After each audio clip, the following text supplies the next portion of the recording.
Vamos lá. Então, para mais uma aula, hoje a gente vai falar de função. Vamos apresentar os conceitos básicos de função. Vamos entender o que é um plano cartesiano, né? Vamos entender o que é um produto cartesiano, o eixo x, eixo y, a definição de função, para a gente entender o comportamento delas em si, né? Então, vamos lá, papel e caneta aí na mão, tá? Que hoje eu vou passar muitos conceitos importantes para vocês. Então, o primeiro deles produto cartesiano. O que é o produto cartesiano?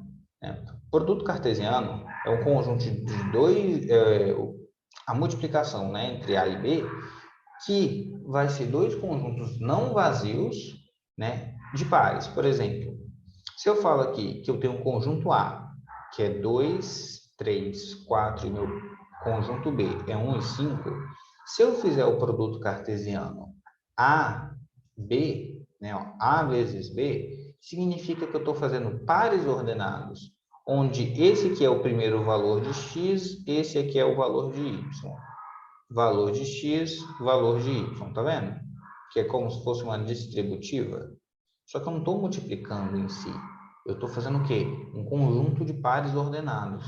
Depois, ó, x, y, ó, 3 e 1, 3, 5, 4 e 1, 4 e 5. Então, o produto cartesiano AB, ele me dá esse produto aqui.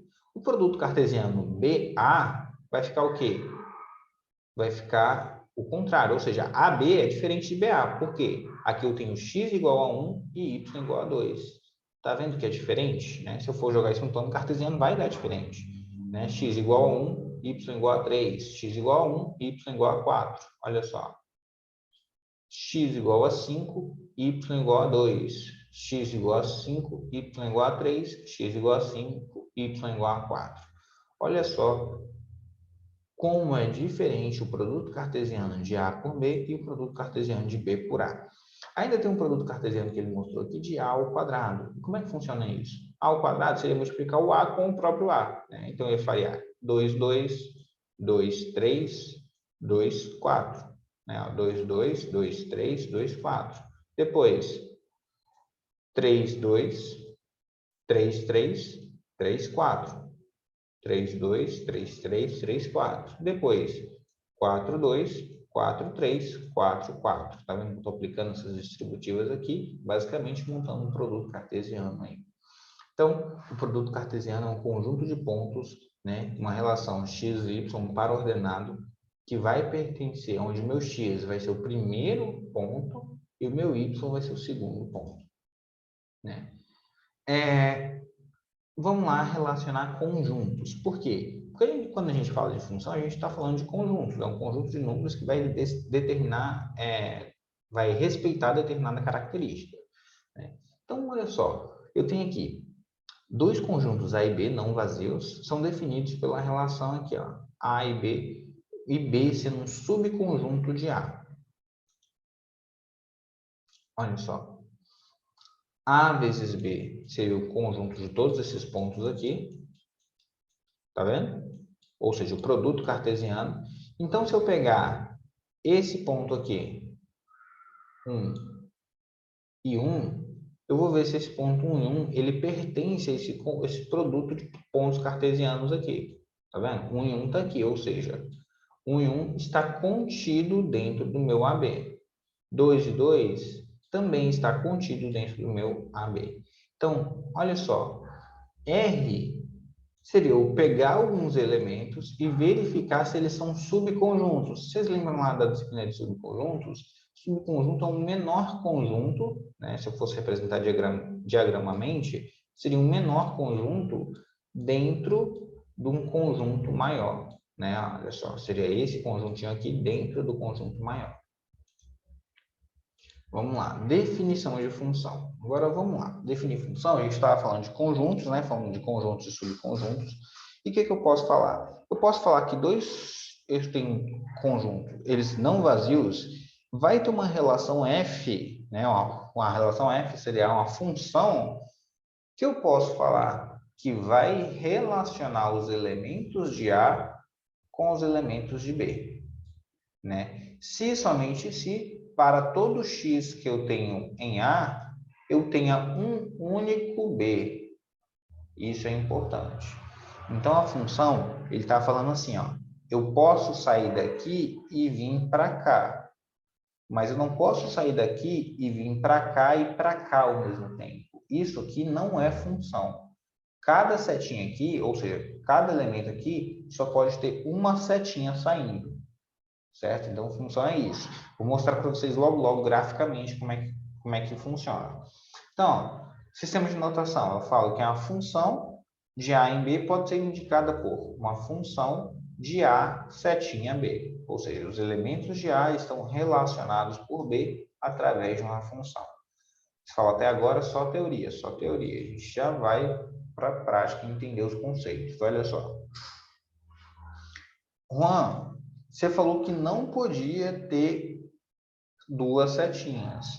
Tá, eu não posso ter duas setinhas saindo de A, mas eu posso ter em B aqui um elemento que recebe duas setinhas, tá? Presta bastante atenção nisso. A gente vai até estudar algumas classificações de funções aqui. Então, ó, aqui eu posso ter recebendo duas setinhas, mas eu não posso ter saindo duas setinhas. Então, em outras palavras, né, o que eu quero resumir para falando de citar duas setinhas, cada um dos elementos do conjunto A está relacionado a um único elemento do conjunto B, certo? Mas um elemento do conjunto B pode estar relacionado a mais elementos do conjunto A. Então, é isso que acontece. Vamos definir aqui. O conjunto A é o meu domínio. O conjunto B, que é tudo isso aqui, é o meu contradomínio. E os elementos que estão recebendo a setinha, eu chamo de imagem, tá? A imagem da minha função. Como assim? Como é que vai ficar isso no gráfico? A gente vai ver já como é que vai funcionar isso no gráfico. Então, ó, funções definidas por fórmula, né? Vamos pensar aqui. Eu tenho algumas funções que elas vão se relacionar, por exemplo, olha aqui. Um conjunto M e N se relacionam entre si através dessa função aqui, ó. Y é igual a 2x mais 1.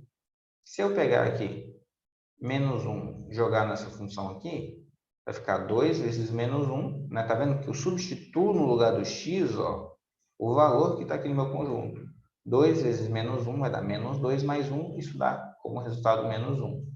E posso fazer para todos esses elementos aqui do meu conjunto M. Ó, quando é 0, vai dar 1.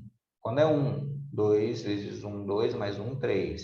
Quando é 2, 2 vezes 2, 4 mais 1, 5. Eu tenho todas as minhas respostas aqui, né? Todos os meus valores que eu estou relacionando aqui, o meu conjunto N, né? E aí, eu tenho uma função definida por uma fórmula.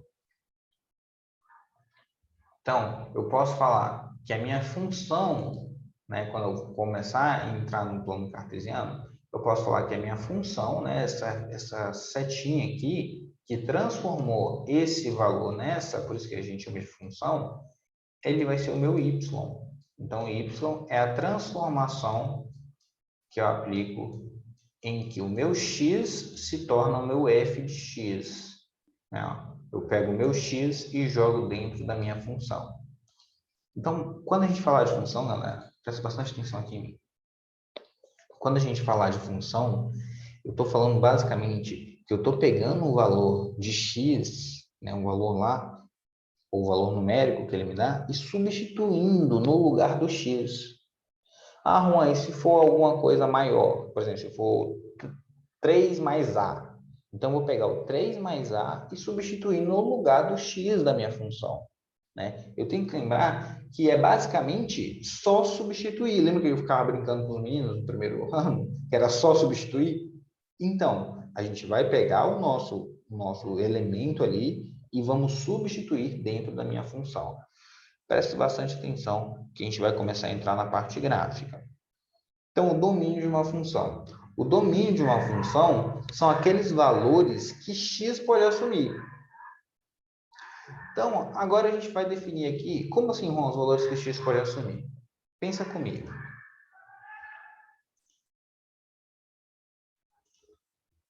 x pode assumir alguns valores e em função afim, na função afim, vocês já estudaram função afim, então eu só vou adiantar, na função afim, o domínio da função afim são todos números reais.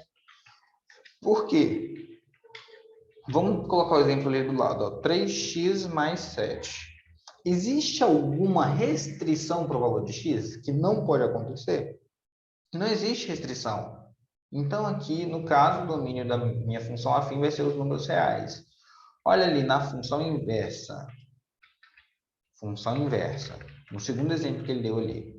Na função inversa, o domínio vai depender de cada função. Por quê? O y aqui, ele me deu, que é 1 dividido por x menos 4. Agora, presta atenção comigo, galera. No denominador aqui, eu não posso ter isso aqui igual a zero. Por quê? Porque não existe divisão por zero, né? Então, na função inversa, não existe divisão por zero. Portanto, se não existe divisão por zero, eu estou falando que o meu denominador tem que ser diferente de zero.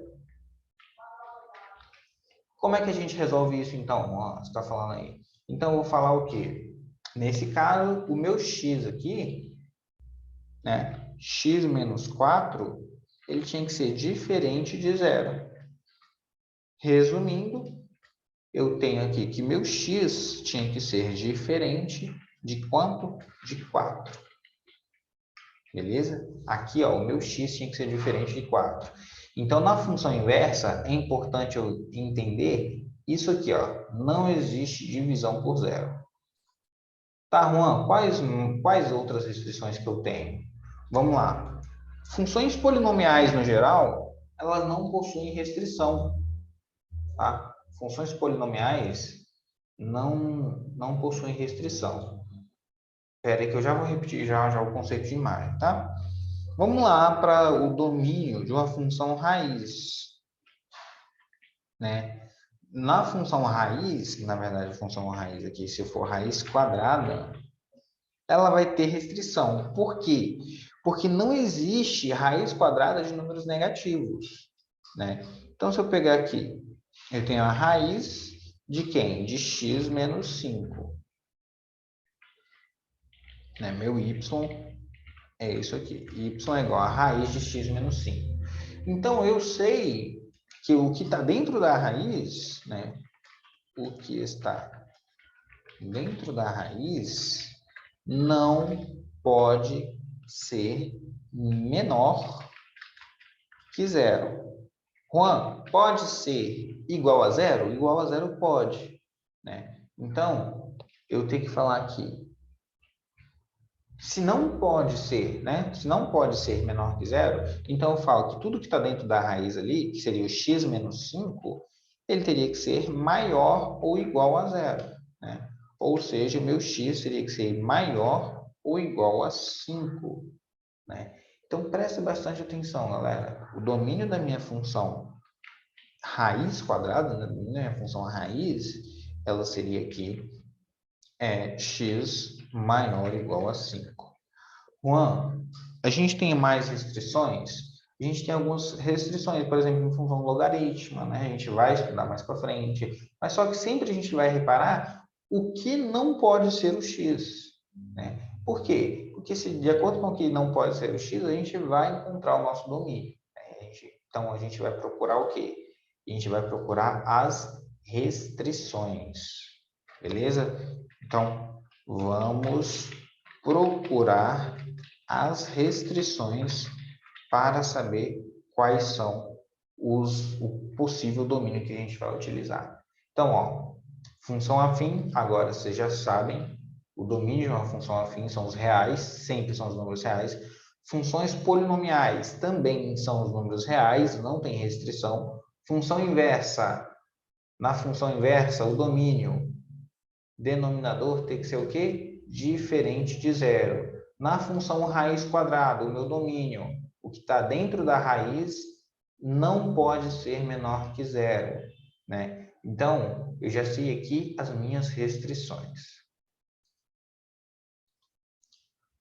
Agora, vamos definir os gráficos de funções e já voltando, definindo imagem. O que é imagem? Imagem são os valores que y assume, né? Vamos voltar lá no diagrama aqui. Olha só.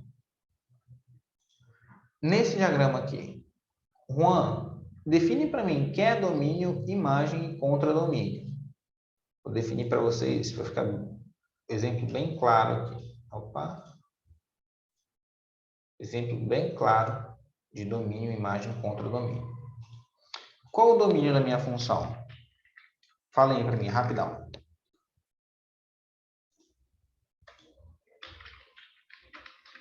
Domínio da minha função, no caso, MN.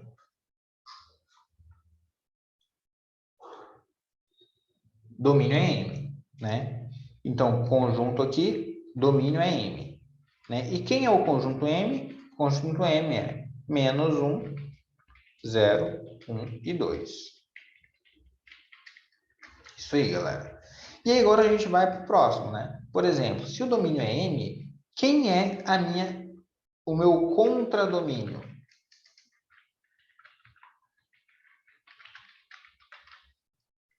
Quem é o meu contradomínio? Isso aí.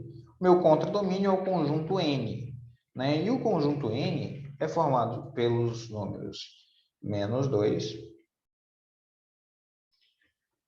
menos 1, 0, 1, 2, 3, 4, 5 e 6.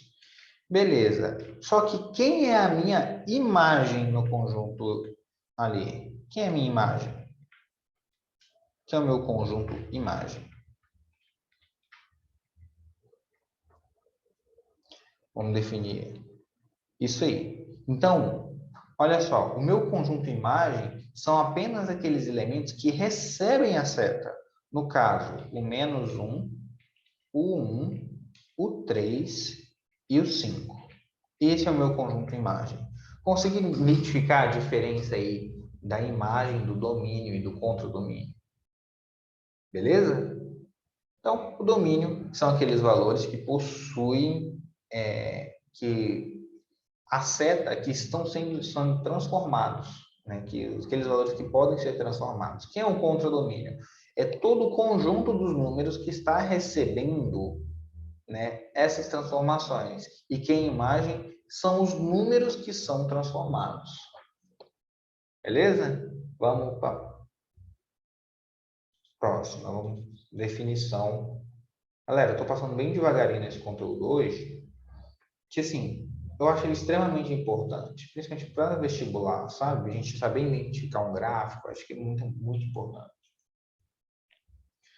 Vamos lá. Gráficos de funções. Tá vendo aqui? Eu tenho um gráfico 1, 2, 3 e 4, aqui ele me mostrou vários gráficos. Então, esses aqui são exemplos de funções. Por quê? Porque eu tenho aqui, cada elemento de x tem um elemento de y. Olha só, aqui um x tem um y, um x tem um y, um x tem um y, um x tem um y, tá vendo? Cada x tem um elemento de y. Beleza. E olha só, reparem bem, que esse elemento aqui, por exemplo, de y, ele possui vários x. Tá vendo que a função passa nesse ponto aqui várias vezes? Ou seja, todos eles têm o mesmo valor. Aqui nessa função, cada x tem um y, mas eu tenho aqui dois valores específicos, no caso, esse e esse, ó, esse e esse, que possuem o mesmo y. Tá certo? Eu tenho 2x com o mesmo y. É aquele caso lá que o valor do segundo conjunto ele recebe duas setinhas. É isso aqui, ó, graficamente falando. Então, todos esses aqui, gente, são representados são funções que a gente representa em gráficos, né? Onde o domínio vai estar representado pelo meu eixo x e a imagem vai estar representada pela curva, certo? Ó, a imagem aqui vem até aqui, do zero até esse valor. a imagem aqui do zero, ó, do zero para cima.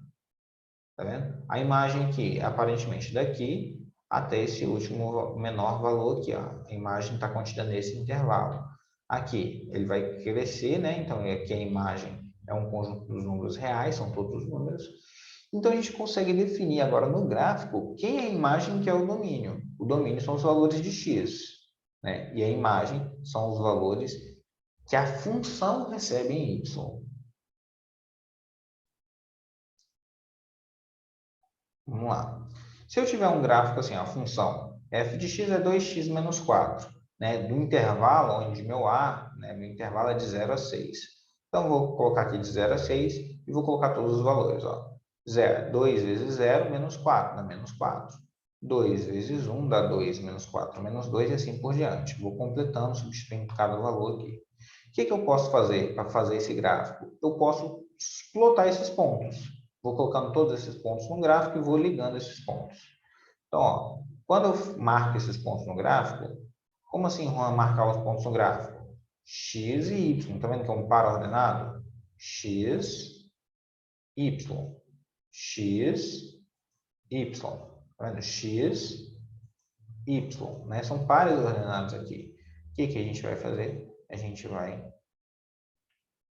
entender aqui o crescimento da minha função, né? A gente marcando todos esses pontos, tá vendo? Que a função cresce aqui linearmente, né? A cada uma unidade que aumenta aqui, a gente aumenta 2 unidades aqui e isso se mantém constante. Olha como é que o gráfico fica bonitinho. Então, a gente precisa reconhecer o gráfico de uma função. Como é que a gente vai olhar para um gráfico, né? Olhar para a cara do gráfico e saber se esse gráfico ele é função ou não? Como é que eu faço isso? Né? Para fazer isso, eu preciso entender o conteúdo de função. Olha só, lembra que eu falei com vocês que um domínio, não pode ter duas setinhas? É basicamente isso aqui, ó. Olha aqui, ó, nesse ponto. Um x, ele passa aqui um y, uma setinha. Aí ele continua para... Ou seja, um x teve dois y's. Logo, se isso aqui acontece na minha função, né, se isso aqui acontece no meu gráfico, na verdade, eu falo que isso aqui não é uma função. Porque não tem como um x ter dois valores de y. É que eu falo com vocês que é o teste da reta vertical. Né? Eu faço uma reta aqui, ó. Faço uma reta e venho andando com a reta nesse sentido.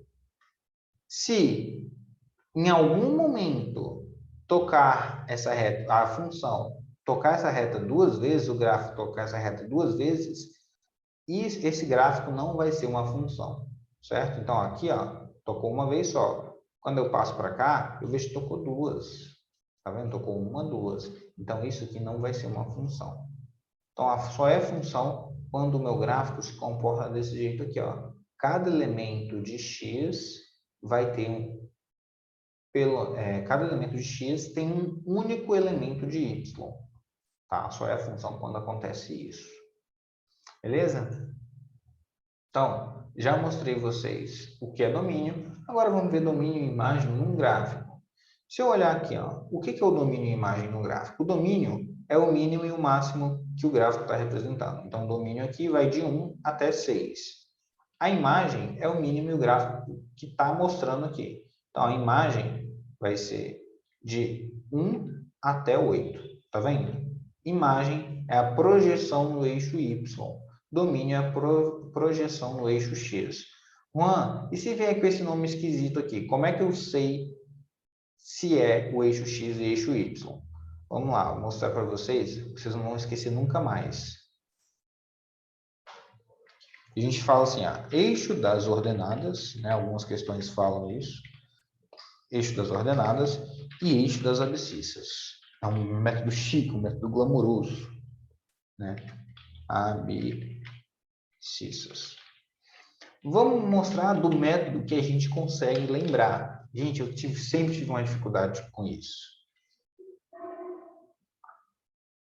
Perguntaram, Juan, as imagens não são todos os valores de Y? Não. Cadê? Não, entendi.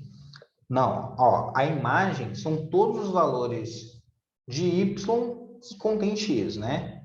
Então, eu não vou pegar todos os valores. Eu pego, na verdade, eu pego os intervalos, porque a gente lembra quando a gente trabalhava com intervalos reais? Né? Eu falo, ah, minha imagem está compreendida desse ponto a esse ponto, certo? Vou voltar lá já já e explico para vocês como é que a gente decora isso aqui, tá? Olha só, eixo das abscissas. Como é que eu lembro que isso aqui é o eixo x? Olha só, fala desse jeito aqui, ó. Eixo das abscissas. Fala errado. Eixo das abscissas. X, tá? Eixo das abscissas. X. Então, ó, esse aqui é o eixo X. Nunca mais você esquece, gente. Porque o ordenadas não tem como falar com abscissas, né? Então, ó, eixo das ordenadas. Então, se o eixo das abscissas é o X, então o eixo das ordenadas é o eixo Y. Tá bom? Vamos lá. Respondendo sua pergunta agora. Fala assim, ó. Como é que eu vou definir meu conjunto imagem, né? Então, quando ele pede o conjunto imagem, eu pego o intervalo que é meu conjunto imagem. Por exemplo, né, eu tenho aqui, o meu domínio é de 1 até 6. Eu vou escrever todos os números de 1 a 6, ou seja, eu vou fazer assim, ó, 1,01, porque aqui são os números reais, se eu for olhar nesse gráfico. 1,01 são infinitos números, não é? Então, o que eu faço? Eu escrevo na notação de intervalos. Ou seja, o meu conjunto, o domínio, ele vai ser um intervalo de 1 até 6. Né? Um intervalo fechado. Beleza. E o conjunto imagem aqui? O conjunto imagem vai ser isso aqui, ó. Né? Daqui até aqui. Então, posso colocar o meu conjunto imagem. Vai ser o intervalo, certo? Intervalo de 1 até 8, fechado, certo? Eu só represento ali o intervalo. Por quê? Porque ele não tem imagem em tudo isso aqui. Eu vou colocar aqui, 7.9999 vale estar dentro do intervalo. 6.5234 está dentro desse intervalo. Não faço isso, né? Eu só defini o quê? O ponto de início e o ponto de final, porque é mais intuitivo, né? Mais intuitivo definir isso. Beleza? Ficou claro aí? Então, se eu for representar domínio e imagem, eu defino como a representação de intervalos. Por isso que uma das notações que eu tenho é essa aqui, ó. O domínio. Como é que eu represento? Normalmente eu falo assim, x pertence aos reais, tal que, né, x está entre 1 e 6, né? Então, eu faço 1 menor ou igual a x, menor ou igual a 6. Tá vendo? Ou seja, aqui também é uma notação de intervalo. Eu estou falando que o meu domínio, meu x pertence aos números reais, ou seja, onde o mínimo aqui é 1 e o máximo aqui é 6. Posso fazer isso para a imagem também? Posso. Posso falar aqui que minha imagem, né, o meu y, pertence aos reais, tal que ela vai de 1 menor ou igual a y, né, menor ou igual a 8. Beleza? Conseguiram entender aí? Então, isso aqui é como eu faço a notação de domínio e imagem num gráfico, né? Normalmente, num gráfico, são considerados números reais. Estudo de sinal de uma função. O que é o estudo de sinal de uma função? O estudo de sinal de uma função é eu analisar quando o gráfico está acima do eixo x e quando o gráfico está abaixo do eixo x. Por quê? Porque quando o gráfico cruza o eixo x, nesses pontos aqui, são os zeros da minha função, são as minhas raízes. Tá? E quando ele está acima do eixo x, a minha função é positiva. Quando está abaixo do eixo x, a minha função é negativa.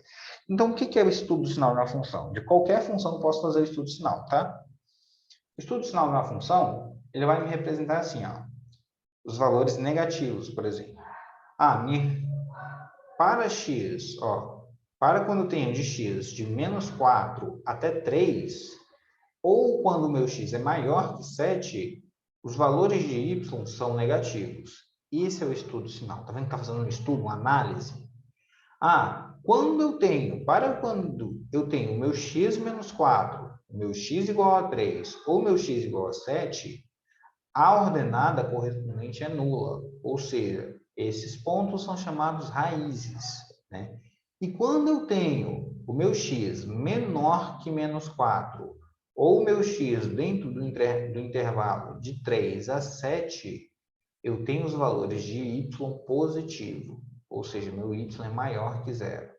Então, é isso que é o estudo sinal da função. Eu vou analisar os intervalos de x para que meus valores de y sejam positivo, negativo ou nulos.